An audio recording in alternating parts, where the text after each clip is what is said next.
Hey Archery Talk, this is Lucas, and today I've got my review of the brand spanking new APA Black Mamba Pro 6.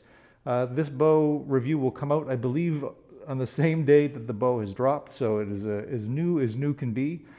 APA reached out to me a little while ago and asked me if I wanted a kind of an early look at the bow, and I was of course said yes, because anytime anyone does that, I'm eager to play with new things, and here's something fun and new to play with. I have shot a few APAs over the years, including another Black Mamba a couple of years ago. And so I was interested to see the changes APA has made, and there are quite a few notable differences on this bow to the ones I have shot in the past. I guess before we get to that, let's look at specs. This bow has an axle length of 31 3/8 inches, a brace height of 6 1/16 inches, draw weights of 40, 50, 60, 70, or 80 pounds in 10-pound increments. Draw lengths run from 24 to 30 inches, and it's got a rated speed of up to 357 feet per second. One note on the draw lengths: these are now draw length specific mods in there, so it's no longer a rotating mod. So if you want to change draw lengths, you've got to change your mods. I don't love that feature on when other manufacturers do that, but I understand why they do it. The bow becomes more efficient. You're going to get better performance and better speeds at every draw length when you do that. I just prefer personally the ease of use of a rotating mod, but I might be in the minority on that. Let's talk about some of the great features on this bow. And APA over the years has come up with some truly unique things. Little tiny things that you wouldn't really think about, and things that have really kind of changed the way their bows work and tune and perform. One of my favorite things, and it's such a little small thing, they've had it for a long time, it's not a new thing, but I love that if you use a limb-driven rest, they've got anchors on the top and the bottom limbs for you to tie on. So you don't have to go get one of those sticky pads and tie it around your limb and hope it stays in place. It's a rock-solid connection point. And this is one of those things that I wish everybody would do. They've got a stiffer riser this year to help improve kind of torsional rigidity of the bow. They've got some dampeners in there, so they've got limb savers on the top and bottom limb to kind of help reduce noise, and we'll talk about that in a little while. They've also got some new features, at least new to me, that I haven't tried in the past. Not all of them are new for this year, but they're features that I have not had a chance to use in the past, and one of them is called shift tune technology. So in the past, when you wanted to make left or right kind of changes to how your arrow flight goes, you can add twist to the yokes of these things, which is one way to do it. But they've got a floating yoke in here right now. So if you had a twist to one side, it's not going to change anything different left to right. So they've now, this shift tune, they have put in 3 different grooves on each side for each of these yoke cables. And so right now I'm in the middle groove. If you need to move it to the left, like if you're going to, let's say you're normally going to tighten your left side, you can move that over to the left, and you can move the other side over to the left one spot, top and bottom. You can really kind of micro-tune your arrow flight that way, and it's a pretty simple process overall. And because APA has their cam lock technology, which is basically using a pin that comes with the bow, and you can kind of just pull the string a little bit, and you could lock the cam in place. And this allows you to change those yoke cables yourself right there without using a bow press. Heck, you could even put a new peep in there or adjust your peep without a bow press. Realistically, there is no reason you need to have a bow press once you have this bow in your house. So this is not something you need to go to a shop for. You don't need specialty equipment to make any changes with it. They've got a new exoskeleton grip as well. And really the grip front is kind of very narrow. I would probably like this to be a hair thicker for my hand personally. Again, your mileage is going to vary.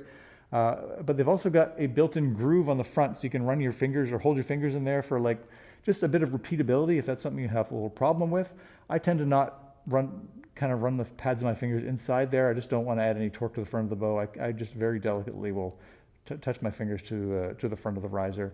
But again, it's something you can use if you feel the need to, and it's just again another smart feature that they've built in. They've also got an integrate arrow rest option this year, I believe, for the first time, at least the first time I've seen it on an APA bow. And they've got a branded APA rest from QAD that fits in the integrate system. So it's just like every other integrate arrow rest. If you've seen that before, not a big surprise to you. You could obviously still connect your arrow rest the old-fashioned way through the burger holes here, but the integrate gives you another option to choose from. So brand new for this year is APA's Pro Connect system. Now this is not something that comes standard on a bow. This is something you can choose to buy extra to kind of play with your stabilization of the bow. And basically it hooks into the riser. This is an APA exclusive. It hooks into the riser on two sides with a total of 4 different screws. So it is rock solid in there. And it allows you to basically have infinite adjustability for your rear stabilizers. So you can swing them out left to right or or front to back, however you need to. It's a super simple system. They've got quick disconnect, so you can kind of pop it in and out whenever you need to. There's also 2 different front stabilizer connection points on the bow. So there's the little stubby that comes with there. There's a spot here you can add additional stabilization if you like to as well. Not new for me this year, but still worth talking about is their microtune technology. This is what allows you to change the timing of your cams without using a bow press whatsoever. Basically what it does is it kind of acts like you're adding twists to the cable without actually adding twists to the cable, or taking twists away from the cable. So that kind of tweaks your cam timing. So, I can kind of force the issue here by just pushing this left to right. So you're basically forcing it to this. When you're kind of adding twists this way or taking twists off this way, and it's all done toolless. There's a set screw here. You unscrew that, and then you add or take twists away here. I've got my thing tuned exactly how I want right now, so I don't want to mess with that. But it's a very cool feature. And speaking of tuning, this bow was overall pretty simple. I did notice that my top cam was hitting quite a bit before my bottom cam. And I actually wasn't sure, because it seemed like a lot. I wasn't sure I could do that with the microtune entirely. So I did call the folks at APA, just let them know, hey, look, I'm having this issue. Can I do that all with microtune? And he said, yeah, you absolutely can. I mean, you can certainly still add a twist if you need to, if you really want to one of the cables. But using the microtune gives you much finer adjustment on that, and it really lets you fine tune things. And so I do like that a lot.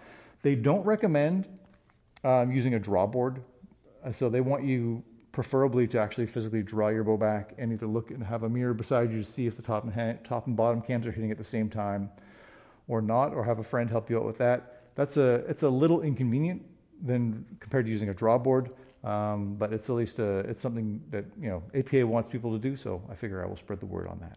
Other APA technology we've had for many years now is their whole tool center situation here. So they've got a broadhead wrench there, they've got a knife sharpener, they've got a knock wrench here, and as I mentioned before, the cam lock pin that's in here that allows you to kind of take all the tension off of the string and cable and really kind of make all your adjustments that way should the need arise. It's all super smart. They've got the classic APA fang here, which is not one, it's kind of a cool look. It's a very classic APA look, but it's also useful if you're in a tree stand, because you can just hook this onto a branch, or if you've got a thicker branch that doesn't quite fit in there, you can stick that in there pretty good and get enough purchase in most situations where you won't have to bring a separate bow hanger with you when you go up into a tree.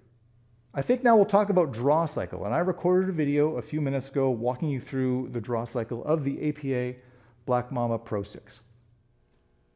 So as I mentioned, it is time to talk draw cycle, and as I mentioned in pretty much every bow video I do, draw cycle is pretty much the #1 priority for me with any bow, because if I don't like how a bow feels when I'm shooting it, I'm going to shoot a bow that I do like. I'll just put this one down and go somewhere else. So draw cycle to me means an awful lot. Obviously how a bow tunes is going to be important, speed is going to be important, and all of these things have levels of import, but for me, I'm all about draw cycle. That's just how I like it. And so this bow, for a bow that produces real speed, and I have run this through the chronograph already, and we'll talk about that in a little bit, I am really happy with how this bow draws. Like, there's nothing in the draw cycle that stands out for what you consider a speed bow. And this bow is what I think finished first or second last year out of all the bows I shot, all the hunting bows I tested. So which is surprising, because the bow that won it last year felt aggressive, and this bow does not feel as aggressive on the draw cycle. The only place where you feel like it's is in the valley. It's a pretty short valley right now, so you let it down. It wants to jump if you're not paying attention. So it does force you to really make sure you're pulling through the shot to get the most out of it, which is smart, which I should do and I'm not good at. I will admit I'll have to get good at it the more I shoot this bow. But beyond that, the draw itself feels relatively smooth. I really like these X2 cams. And as a treat, it's surprisingly quiet. Like that's in here, it feels like the loudest noise is it hitting the wall. And that's 20 yards away from where I'm standing. It just feels like a pretty quiet bow overall. And again, with the speed that it produces, I couldn't be happier with how the bow feels. This is, for my money, the best feeling APA bow I've ever shot. And I've shot a few over the years.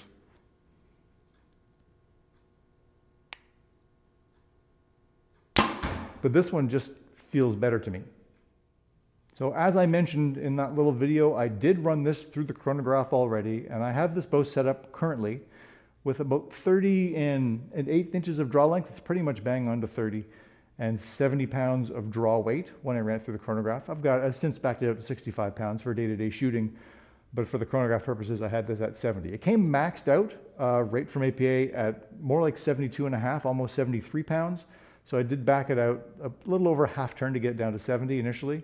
And my speeds with that 350 grain arrow were 339 and 340 feet per second. So that is real speed. That's a real speed bow in my opinion. Once you're approaching actual mileage of 340 feet per second. It is not 357 as their rated speed goes to. I do think, if I shot this at 72.5 pounds, what it came from the box, I'm sure I would have got another 5 feet a second or so. And maybe you can squeeze another couple feet a second out by not having a peep, not having a D-loop. And you could probably make this tuning a little more aggressive to get a little more speed that way. So, all told, with this bow out of the box, you probably could kind of push that towards 350 feet a second if you really had to. But as I've got it set up now at 340 feet per second, feels really good. That would have, as I mentioned, I think finished in a tie for first, or within a foot or 2 per second of the first place winner from my last year's hunting bow shootout with 6 different bows I shot in there. One thing I forgot to mention off the top is APA brought up a new term that's new to me. They're calling it their dynamic brace height. So they've got their static brace height, which I mentioned is I think 6 1/16 of an inch, which is pretty standard for a hunting bow these days to be around 6 inches. And their dynamic brace height, which they are calling kind of where the string comes off the cams at full draw, is 7 3/8 inches. So I'm not entirely sure what to do with that information. APA their thoughts are that's going to give you more forgiveness. I just don't know how that compares to any other manufacturer's dynamic brace height, because I've just never heard anybody use the term before. So maybe I'll have to look into that going forward and seeing if there's if their results are notably different than other manufacturers. I'll be curious to find out. But that's just something they mentioned that I figured I would share with you guys as well. We should also talk pricing. This bow retails for, I think, $1,800 American or $2,200 for us Canadians. This is a Canadian-made bow. So that's definitely on the premium side. It's up there with most other kind of flagship level bows, pushing against the carbon bow pricing out there. It's not an inexpensive bow, but this is a premium product. APA has put lots of technology and lots of years into doing unique things that no one else is doing, and so that's what you're going to get all that on this bow, and that comes at a cost. And that it's cool to see manufacturers try different things, and nobody tries more different things than APA does. So I have to kind of give a little bit of respect to that, and my fellow Canadians there out west in Canada. And I really do like what they're done with this bow this year. Again, as I mentioned, it's my favorite APA I've shot to date, and I'm looking very much forward to keep shooting it this year and to see what they come out with in future years. Archery Talk, that's about it. Thank you so much for watching. Please do like, share, and subscribe. Helps the channel an awful lot, and we'll see you soon.